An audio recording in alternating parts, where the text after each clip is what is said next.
नमस्कार, आप देख रहे हैं यूटीसी न्यूज। एक तरफ महंगाई की मार, उसमें भी शिक्षा के प्रति जो खर्च हो रहा है उससे अभिभावक वैसे ही परेशान है।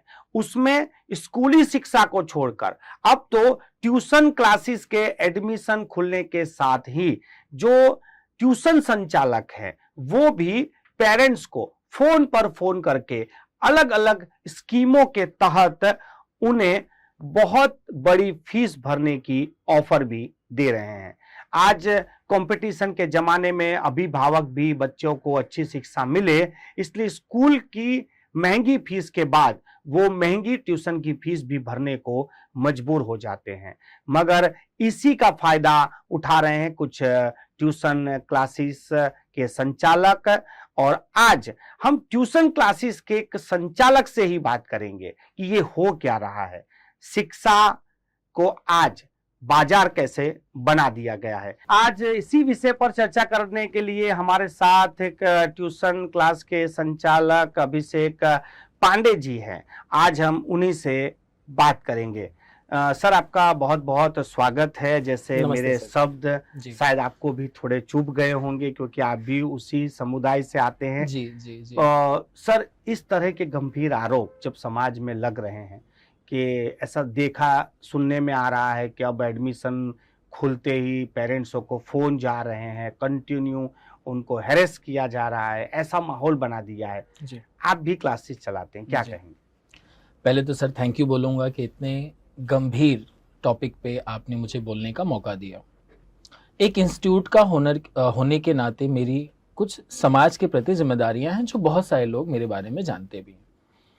आज एक स्कॉलरशिप टेस्ट इसी समय शुरू हो जाता है मैक्सिमम इंस्टीट्यूट्स में, जो स्टूडेंट हंट करते हैं। कभी कभी मैं इसको टैलेंट टेस्ट समझता था, लेकिन ये स्टूडेंट हंट टेस्ट है कि जिसके थ्रू बच्चों को, स्टूडेंट को हंट किया जाए। और उससे भी खराब बात यह है कि हर इंस्टीट्यूट के पास अपने शहर के हर स्कूल के मैक्सिमम इंफॉर्मेशन उस इंस्टीट्यूट ओनर के पास होती है। बच्चे का फोन नंबर हो या कोई भी इंफॉर्मेशन हो, जिसके थ्रू मैक्सिमम इंस्टीट्यूट के ओनर्स अपने यहाँ एक कॉल सेंटर सेटअप किए हुए हैं, जिसको हम लोग टेलीकॉलर्स बोलते हैं। मैं टेलीकॉलर्स हमेशा वोडाफोन और ये सब में समझता था। अब ये सेम पैटर्न हमारे एजुकेशन इंडस्ट्री में भी आ चुका है कि कुछ टेलीकॉलर्स अपॉइंट किए जाते हैं और उनको डेटा पकड़ा दिया जाता है और बोला जाता है इसमें दनादन तुम फोन लगाते रहो। अब प्रॉब्लम ये है कि उनको फोन नहीं लगाना है, प्रॉब्लम उससे बड़ी है। फोन लगाने के साथ कंटिन्यूटी भी, कि जब तक कि पेरेंट्स एकदम हैरेस होके पॉजिटिव या निगेटिव आंसर नहीं दे देता तब तक ये लोग फोन करते ही रहते हैं। और क्योंकि हर इंस्टीट्यूट को एक टारगेट होता है कि मेरे पास इतना बिजनेस आएगा तो ही हमारा सेंटर चल पाएगा, नहीं तो नहीं चल पाएगा। तो इस टारगेट को अचीव करने के लिए टेलीकॉलर्स को सेल्समैन जैसा जॉब दे दिया जाता है। तुमको इतने कॉल करने हैं, तुमको इतने एडमिशन करने हैं। लेकिन वो ये लोग भूल जाते हैं कि इस पूरे प्रोसेस में स्टूडेंट का तो ठीक है, वो उस प्रोसेस से गुजरने वाला है, लेकिन पेरेंट्स बहुत हैरेस होते हैं। मेरा ऐसा मानना है, एज इंस्टीट्यूट ओनर हूं, ये गारंटी है मेरी कि आप मेरा पास्ट ट्रैक रिकॉर्ड चेक कर लीजिए, मैंने आज तक एक भी पेरेंट को सिंगल कभी एडमिशन के लिए फोन नहीं किया है। ये बहुत बड़ी बात बोल रहा हूं, क्योंकि मुझे ऐसा लगता है कि अगर आपके बारे में पॉजिटिव फीडबैक है कि आप अच्छा पढ़ाते हैं तो पेरेंट अपने आप आएगा, और अगर पॉजिटिव फीडबैक नहीं है तो नहीं आएगा। लेकिन सवाल है कि किसी इंस्टीट्यूट को अपना काम कैसे करना चाहिए। अरे आप अवेयरनेस कैंपेन चलाइए, आप अच्छा कर रहे हैं, रिजल्ट्स दिखाइए, मार्केटिंग करिए, लेकिन ये टेलीफोनिक जो है बहुत हैरेसमेंट है। और उससे भी खराब बात जो है ना सर, बहुत हैवी फीस। आप सोचिए कि 3-4 लाख रुपए रैंडम फीस है, और उसमें से भी एक स्कॉलरशिप टेस्ट के नाम पे कुछ डिस्काउंट कर दिया जाता है और बोला जाता है कि आप एक बार में इतना भरोगे तो इतना डिस्काउंट हो जाएगा। अब क्योंकि ये ट्रेंड चल रहा है तो बहुत सारे पेरेंट प्रेशर लेके वो हैवी फीस भरने की कोशिश करते हैं, क्योंकि उनको लगता है कि अगर मेरा बच्चा ये एजुकेशन या ये चीज जो नहीं लेगा तो वो समाज में पीछे रह जाएगा। और इसके खिलाफ तो मैं हमेशा से बोलता आया हूं, लेकिन सर मुझे पर्सनली लगता है कि सोसाइटी अभी ये चीज सुनने के मोड में नहीं। लेकिन सर मेरा सवाल यही था, जैसे आप बच गए कि हम ऐसा नहीं करते हैं, मगर सर मैं इकलौता ऐसा हूं जो नहीं करता। लेकिन सर चलो इस बाबत में हम मान भी लेते हैं, लेकिन फिर दूसरा सवाल उठता है कि जो क्लासेस हैं वाले हैं, पहले ऐसा होता था कि जितने पढ़ाते उतनी फीस लेते बराबर है। अब तो पूरी फीस ले रहे हैं, 2-2 3-3 साल की ले रहे हैं, और वो माहौल ऐसा बना देते हैं कि पेरेंट्स भी कहीं से भी एडजस्टमेंट करता है, क्योंकि सवाल बच्चों का है। तो ये तो एक तरह से ब्लैकमेलिंग टाइप का काम हो गया है। क्या होता है ना सर, एक होता है गन पॉइंट, एक होता है वर्चुअल गन पॉइंट। तो आज के दिन में वर्चुअल गन पॉइंट है, एक लालच दी जाती है पेरेंट को कि आपको इतना डिस्काउंट मिल जाएगा, आप 2 साल का एडमिशन ले लो हमारे। तो उसके चक्कर में, क्योंकि पेरेंट को वहां से बहुत सारी होप है कि उनका बच्चा अच्छा हो जाएगा, एक होप है कि मेरा कुछ पैसा भी कम हो रहा है, तो ये 2-3 होप के चक्कर में पेरेंट्स क्या होते हैं, सरेंडर कर देते हैं अपने आप को, फिर बोलते हैं कि ठीक है आप बताइए। अब उसमें भी मैं तो इसका सबसे ज्यादा विरोधी हूं, इसलिए मैं कैंपेन भी चला रहा हूं, stop harassing parents for admissions, और एक और कैंपेन चला रहा हूं, 1 फीस फॉर 1 एकेडमी की, कि भाई अगर आप 11th में कहीं पे जा रहे हो तो 11th का ही फीस भरो।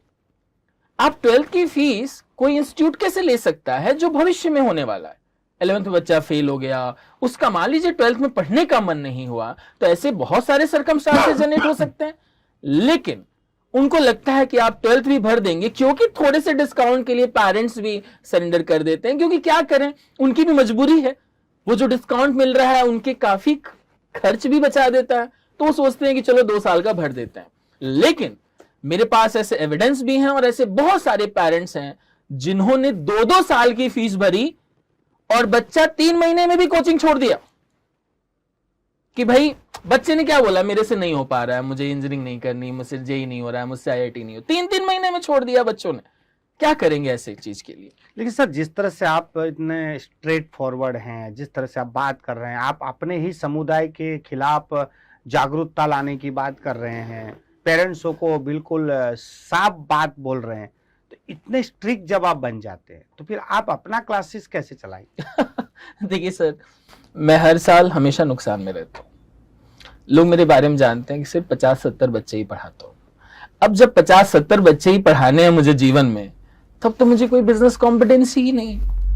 और बात ये नहीं कि मैं कम पढ़ा रहा हूं तो मैं दूसरे के खिलाफ आवाज उठाऊं, बात वो है ही नहीं, क्योंकि मैं स्ट्रिक्ट हूं और अपनी बात स्ट्रेट फॉरवर्ड रखता हूं और हमेशा पेरेंट्स के पक्ष में रखता हूं। और पेरेंट्स को ये मैं बोल्डली बोलता हूं कि आप ये समझिए, आजकल के पेरेंट्स भी सॉफ्ट स्पोकन हो गए, उनको हमेशा सॉफ्ट चीजें सुननी है, उनको मैनिपुलेशन सुनना है, उनको सिर्फ अपने बारे और अपने बच्चे के बारे में अच्छी बातें सुननी है जो मुझसे नहीं होती। उसके लिए हमारे बहुत सारे नुकसान भी होते हैं। लेकिन समाज में हमेशा बदलाव ना सर, हमेशा छोटे पॉइंट से रहा है। जब भी कोई बड़ा आंदोलन हुआ है या बड़ा कोई भी ट्रेंड चला है या बड़ा बदलाव चला है ना, उसकी शुरुआत छोटे से ही हुई है। आज अगर मैं इस चीज को 3 साल से बोल रहा हूं और आज आपने मुझे मौका दिया, क्योंकि आपके पास कुछ फीडबैक्स आए होंगे पेरेंट्स के कि चलो हम किसी से बात करते हैं, तो आप मुझे जानते थे कि चलो यही एक ऐसे पर्सन है जो स्ट्रेट फॉरवर्ड बात कर सकते हैं, तो आपने मुझे बुलाया।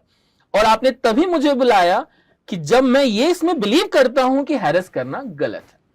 और किसी पेरेंट को चलो आपने एक बार फोन कर भी लिया, आप उसको तब तक फोन करते रहते हैं जब तक कि सच में वो ये नहीं बोल देता कि आज के बाद से मुझे फोन ना करना या मैं आपके एडमिशन ले रहा हूं। बहुत खराब स्थिति में सर इस समय पेरेंट्स हैं। कंपटीशन के जमाने में ना सर, मैं एक चीज तो समझ रहा हूं, पेरेंट्स अपने बच्चे के अलावा जब समाज में खड़े होते हैं ना, तो बहुत बुद्धिजीवी होते हैं, बहुत हाईली इंटेलेक्चुअल होते हैं, दूसरे बच्चों के लिए वो बहुत अच्छा सोचते हैं और बहुत अच्छा ज्ञान भी देते हैं, बहुत अच्छी नॉलेज भी रखते हैं। लेकिन जब सब बात अपने बच्चे की आती है ना सर, तो वो मैक्सिमम इंफॉर्मेशन को ढंग से सुनना नहीं चाहते। लेकिन आज सोशल मीडिया के जमाने में अवेयरनेस तो है, लेकिन मुझे ऐसा लगता है कि वो होप है ना सर, वो इन सब पे भारी पड़ जा रहा है। तो सर आपकी बात मान ली जाए कि क्लासेस संचालक अनएथिकल प्रैक्टिस कर रहे हैं, अनएथिकल मार्केटिंग हो रही है।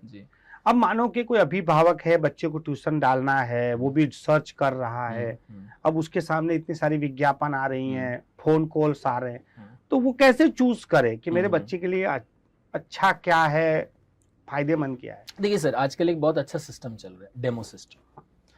मैं 7th 8 9 10 करता हूँ जहाँ पे कोई चैलेंजेस नहीं है। प्रॉब्लम होती है 11th से, जहाँ पे पेरेंट्स हैवी प्राइस पे करते हैं और नुकसान भी होता है। तो जहां भी उनको समझ में आता है वहां पे जाएं और स्ट्रिक्टली बोलें कि मुझे कॉल नहीं आना चाहिए, मुझे जिस दिन आपके यहाँ आना होगा मैं खुद आ जाऊं। पहले ये बात। दूसरी, कोशिश करें डेमो लेने की, कि कुछ टीचर से, अच्छा डेमो का अगर कोई चार्ज ले रहा है तो भी पे करें। अरे 2-2.5 लाख बर्बाद करने से अच्छा है ना 5-10 हजार में समझ लो कि वो इंस्टीट्यूट आपके लायक है कि नहीं, और नहीं तो ऐसा थोड़ा फोर्स करिए।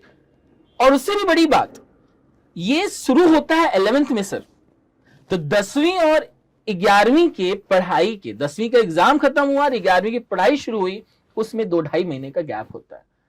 तो उसमें कोशिश करके कहीं ना कहीं पहले ये डिसाइड कर लें कि बच्चे को साइंस लेना है, कॉमर्स लेना है, ह्यूमैनिटीज लेना है, या कुछ और करना है, या जैसे कि डिप्लोमा करना है। पहले ये 2 महीने में डिसाइड कर लें, तब अपने बच्चे को एक इंस्टीट्यूट में भेजें और फिर वहां पे डेमो लें। जब बच्चा पिछले 1 महीने में सेटिस्फाई हो जाए, टेक्निकली माहौल देख के समझ के, तब जाके उनसे बात करें। वो भी इतनी बात करें कि भैया हमारे 11th में पढ़ेगा बच्चा आपके यहां सिर्फ, और अगर 11th आपने अच्छा किया, आपके टीचर्स अच्छे रहे, तब हम 12th में आपके यहां कंटिन्यू करेंगे। भले ही मैं बोलता हूं पेरेंट्स को 10,000 ज्यादा देना पड़े, लेकिन आप थोड़े से पैसे बचाने के लिए आप वो फीस मत दो जो बच्चे अभी तो वहां तक पहुंचा तक नहीं। तो सर 1-2-3 ये ऑप्शंस हैं, और स्ट्रिक्टली आप उस इंस्टीट्यूट में बोल के आइए कि डोंट डू द कॉल। उसमें लिखिए ब्रैकेट में, जब मोबाइल नंबर लिखिए तो ब्रैकेट में लिखिए don't call me unless and until, जब तक मैं सामने से नहीं आता। तो 2-3 पेरेंट्स को बैरिकेड क्रिएट करने होंगे, क्योंकि सर शिक्षा को ना हमारे समाज में बहुत सम्मान तरीके से देखा जाता है, और टीचर का उससे भी ज्यादा सम्मान है। इसलिए पेरेंट्स कुछ बातों को इग्नोर करते हैं, लेकिन वे भूल जाते हैं कि वहां के टीचर ने आपको कॉल नहीं किया एडमिशन के लिए, कुछ तो करते भी हैं, वहां के एक सेल्स पर्सन ने कॉल किया है आपको एडमिशन के लिए। इसलिए सेल्स पर्सन वाला जो जॉब है आपको, LIC से सर आप मुझे बताइए, किसी इंश्योरेंस कंपनी का कॉल आता है तो आप क्या बोलते हैं? आप क्या बोलते हैं? नहीं लेना ना। मैं बोलता हूं पेरेंट्स को सीखना होगा, और अगर लेना होगा तो मैं कॉल कर लूंगा, मैसेज कर लूंगा। सर इतनी खराब चीज है इस समय कि आप एक बार किसी इंस्टीट्यूट में चले जाइए गलती से, और आपका नंबर पूरे इंडिया में घूमता है, उससे रिलेटेड हर इंसान आपको कॉल कर रहा होता है। बड़ौदा के इंस्टीट्यूट का ओनर कॉल करेगा, दिल्ली का भी कॉल करेगा, कोटा का भी कॉल करेगा। जब तक कि आप मतलब डिसीजन ना ले लें यस या नो का, तब तक आपके पास कॉल आता रहेगा। तो ये बहुत एक अच्छा सिस्टम है कि पहले डिसाइड कर लें 2-2.5 महीने के अंदर, फिर उसके बाद से डेमो लें, और फीस 11th का भरें, और फॉर्म में तो पक्का ही जरूर लेके, क्योंकि मुझे पता है सर मेरे बहुत सारे पेरेंट्स हैरेस हुए हैं, और जो मेरे यहाँ नहीं आते हैं वो भी हैरेस हुए हैं। एक पेरेंट की तो सर ऐसी कहानी है कि उन्होंने एक कॉन्सेप्ट स्कूलिंग में 11-12 की फीस भरी 3-3.5 लाख रुपए। रिक्शा चलाते थे, कुछ लोन लिया, रिक्शा गिरवी रखा, घर पे कुछ टॉपअप लोन लिया, ऐसा करके उन्होंने वो फीस भरी। बच्चा 12th में फेल हो गया सर। ये कितनी दुखद घटना है। चलिए फेल होना तो मैं इंस्टीट्यूट को ब्लेम नहीं करूंगा, लेकिन 3-3.5 लाख रुपए उन्होंने कैसे भरे, और बच्चा भी असफल रहा। आज वो पैसे, मुझे पता है लास्ट टू लास्ट ईयर की बात है, तो मुझे पूरा कहीं ना कहीं भरोसा है कि शायद अभी तक वो पेरेंट लोन पे नहीं कर पाए होंगे, क्योंकि रिक्शा ही चलाते थे सर। तो हम हमेशा जब भी इंस्टीट्यूट की बात करते हैं ना सर, तो एक अपर मिडिल क्लास आता है और एक मिडिल क्लास आता है और एक लोअर मिडिल क्लास आता है। तो अपर मिडिल क्लास वाले तो कुछ न कुछ करके मैनेज कर लेते हैं, लेकिन मिडिल और लोअर मिडिल के क्लास पे सर बहुत बड़ा पेन, बहुत बड़ा बोझ आता है, स्पेशली हायर एजुकेशन के लिए 11th एंड 12th ऑनवर्ड्स। तो मैं हर पेरेंट्स को बोलूंगा कि आप अवेयरनेस कैंपेन चलाइए। कम से कम आप हैरेस हुए हैं तो कम से कम दूसरों को ना, कम से कम एक समाज, मतलब आप हैरेस हुए हैं तो कम से कम दूसरों को तो बचाने की कोशिश करिए। और खास करके इस चीज पे जरूर कि 1 साल की एक ही बार फीस होनी चाहिए। और मैं चाहूंगा सर आपके सारे दर्शक इस बात को सुने कि जिस स्टैंडर्ड में जहां पढ़ रहे हैं उसी साल की वो फीस दे। भले ही अगले साल 10,000 ज्यादा हो, कोई दिक्कत नहीं, लेकिन उस 10,000 20,000 बचाने के चक्कर में आप बड़ा पैसा ना फंसे। बहुत बहुत धन्यवाद हमसे चर्चा करने के लिए। ये थे अभिषेक पांडे जी, इनका एमर्स खुद का कोचिंग क्लास है, मगर ये क्लासेस का के खिलाफ ही ये बोल पाते हैं या बोलते हैं। उसके पीछे उनकी एक वजह रही होगी, क्योंकि वो बेदाग होंगे और जिस तरह से वो बात कर रहे हैं, ये जितने भी अभिभावक यदि इस चर्चा को देख रहे हैं तो काफी सारा जानने के लिए है, वो अवेयरनेस के लिए है। निर्णय आपको लेना है, ये आपके फायदे की बात हो रही है, तो आप इस चीज को जरा समझिए और इसका अनुकरण भी कीजिए। बहुत बहुत धन्यवाद सर, बहुत बहुत धन्यवाद, थैंक यू।